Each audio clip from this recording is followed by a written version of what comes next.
Welcome back to my channel Celeb Buzz. Please share and subscribe and press the bell icon for new updates. What is the best Quentin Tarantino movie? Do you look back on your career and say, this is the movie that defines my life? Well, it depends on when you ask. One moment I could say, oh, Kill Bill. Another time I could say something else, but I really... Do you think Once Upon a Time Mine Hollywood is my best movie? They call him the biggest movie fan ever. But Quentin Tarantino has always been the movie's greatest copycat. The video store worker who became the most quoted movie maker of his time, who turned his love of pop culture into great art and BVA movie love into Oscar gold. But when he talks about the movies that shaped him, Tarantino doesn't sound like a director. He sounds like a true believer. I don't make movies to win words. I make them to blow your mind. For Tarantino, movies aren't just fun or even art. They're like a religion. And like all people who find religion, his fifth started in the Temple of Thegrin House. The drive-in theaters, the forgotten corners of movie history, where action movies lived and died without any knowing. The scenes that changed his brain, the directors who became his heroes. The movies that didn't just change his work, but became part of him. From spaghetti westerns to funny comedies.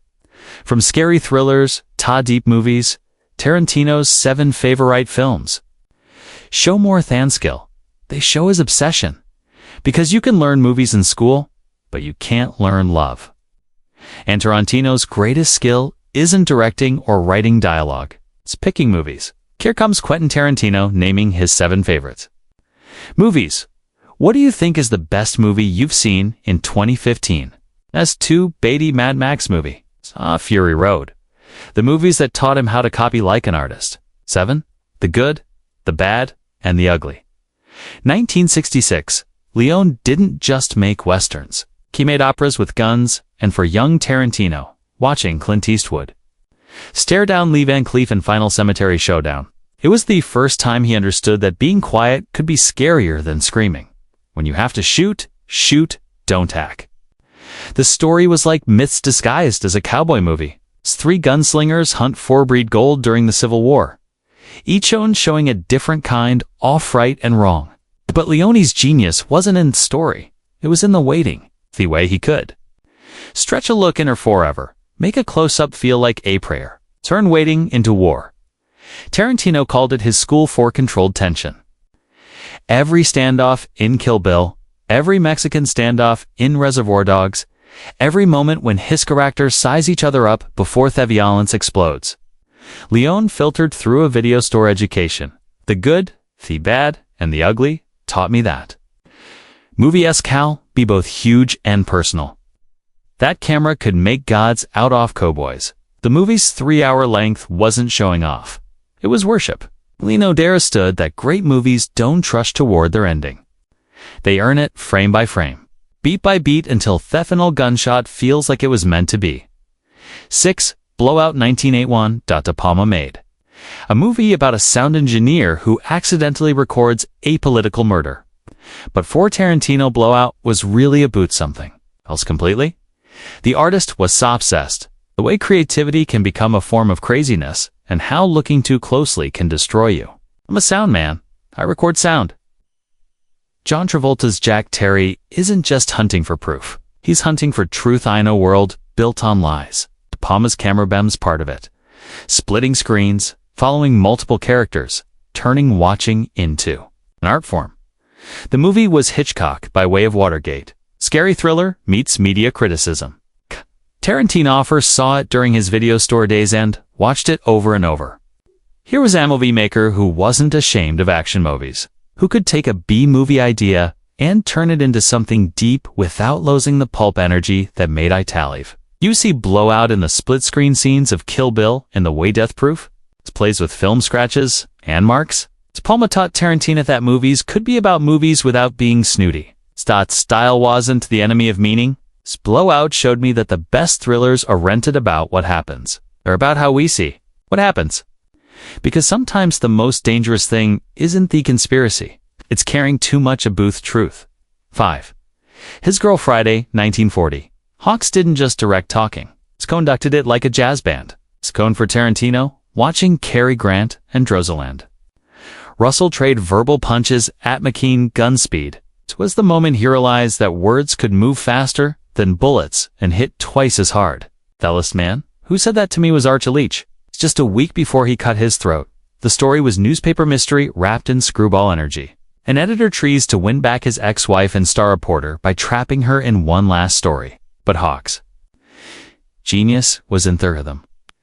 The way characters talked over each other, interrupted and finished each other's sentences like a verbal dance.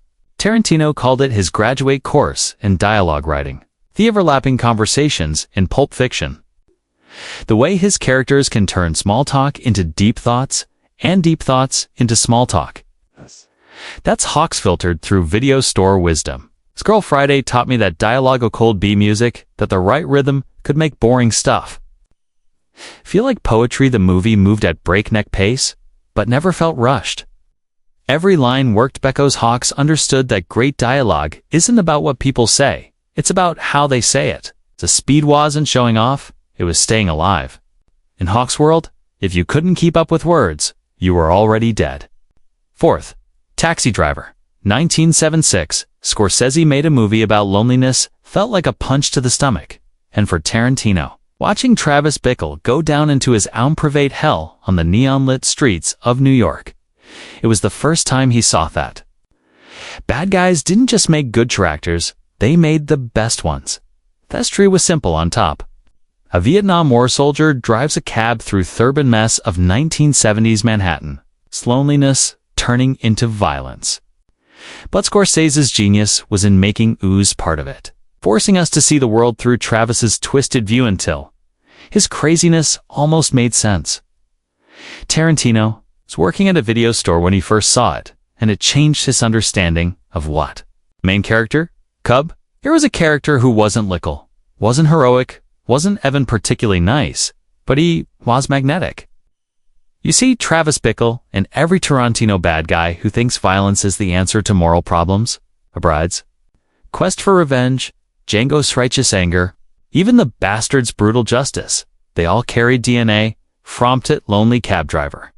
Taxi Driver taught me that the most interesting characters are the ones who scare you. That understanding doesn't require liking Beckos. Sometimes the most honest stories are about the worst people. 3.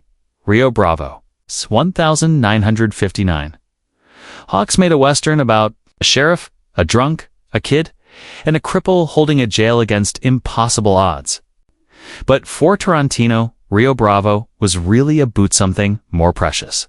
The Hangout movie? It's the art of watching interesting people be interesting together, even when nothing much happens.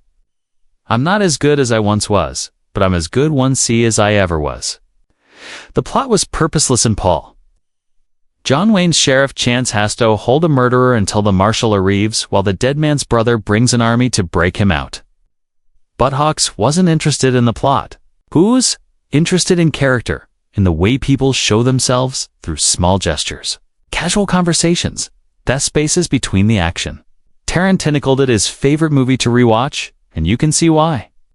Dean Martin's alcoholic, Deputy Dude. Fighting his way back to confidence. Ricky Nelson's Colado. Young and cocky, but reliable when it counts. Walter Brennan's Stumpy, guarding the jail with cranky devotion. These weren't stereotypes, they were people. Rio Bravo taught me that Thebes scenes are just people talking. That character is more important than plot. That audiences will watch anything flawed. They care about who they're watching. You see Rio Bravo in Reservoir? It's dogs, grown men sitting around arguing about Madonna and tipping. You feel it in The Hateful Eight. Strangers trap a toddler, showing themselves through Kanze-sun. Hawks understood that the most entertaining thing in movies isn't explosions or car chases. It's personality, because sometimes the best action is no. It's action at all. 2. Abbott and Costello Meet Frankenstein. 1948. Most directors mention Citizen Kane, or The Rules of the Game as movies that influenced them. Tarantino mentions two guys in baggy suits running from movie monsters. And for a movie maker who would spend his career mixing genres like a mad scientist, Abbott and Costello, Meet Frankenstein was the perfect lab experiment. I'm a bad boy. If the movies have worked. Horror and comedy are natural enemies, like oil and water, like art and business. But somehow, watching Bud Abbott and Lou Costello stumble through Universal's monster movie universe, meeting Dracula, Frankenstein's monster, and the Wolfman, it became something magical. Pure entertainment without shame or pretension. Tarantino discovered it during late-night TV marathons as a kid, and it changed his understanding of what movies could do. Here was a movie that took horror seriously enough to be scary and comedy seriously. Enough to be funny without either canceling out the other. The monsters weren't jokes. They were real universal creatures. The laughs weren't cheap. They came from character and situation. You see Abbott and Costello in every Tarantino movie. Theater fuses to stay in one type. From Dusk till Dawn's vampire twist, Kill Bill's genre-hopping journey. Even Theo in Glorious Bastards treats World War I like a spaghetti western. The movie taught him that audiences could handle mood changes if you committed fully touch moment. Abbott and Costello Meet Frankenstein showed me that movies could have been everything at once. That genres weren't a prison, but a playground. The movie's secret weapon wasn't the monsters or Thalos. It was the boldness to believe it that pure fun was a real artistic goal. The entertainment didn't need to apologize for being entertaining. 1. The Searchers 1956. Ford made a movie about Arrakis searching for his kidnapped Ednis. Tarantino saw a blueprint for everything he would ever want to say about America. Heroism, and the story is tell ourselves to sleep at night. The Searchers wasn't just his favorite movie, it was his obsession, his guiding star, his proof that the most powerful movies are the ones that make you uncomfortable. That'll be the day. This story seemed like classic Western mythology. Ethan Edwards returns from Civil War to find his family killed and his niece taken by Comanche raiders. But Ford's genius was in the poison he mixed with themedicine. Ethan wasn't a hero. He was a monster with a badge. His quest driven more by racial hatred than family love. Tarantino first saw it as a teenager and couldn't stop thinking about it. Here was a movie that Worship at Dawn destroyed its own genre at the same time. It made you root for a main character who disgusted you. That you said the language of heroism too? Tell a story about revenge. You see the Searchers in every Tarantino revenge story, from Django's righteous anger to the bride's methodical hunt. But more than that, you see it in his understanding that the most compelling characters are contradictions. That moral complexity makes better drama than moral clarity. The Searchers taught me that movies gold lie and tell the truth at the same time. That the most dangerous stories are the most beautiful ones. Ford showed it in Monument Valley, that cathedral of American mythology, but filled it with doubt. The landscape promised redemption. The story delivered damnation. And for a movie maker who would spend his career examining American violence, it was the perfect education in the power of subversive storytelling. And there it is. 7 movies that did I just teach Tarantino how to make movies? They taught him how. To love him? Not the respectable choices, but the passionate ones. The movies that Pravasima could be church and grindhouse, art and entertainment all at once. Now you know his influences. What are yours?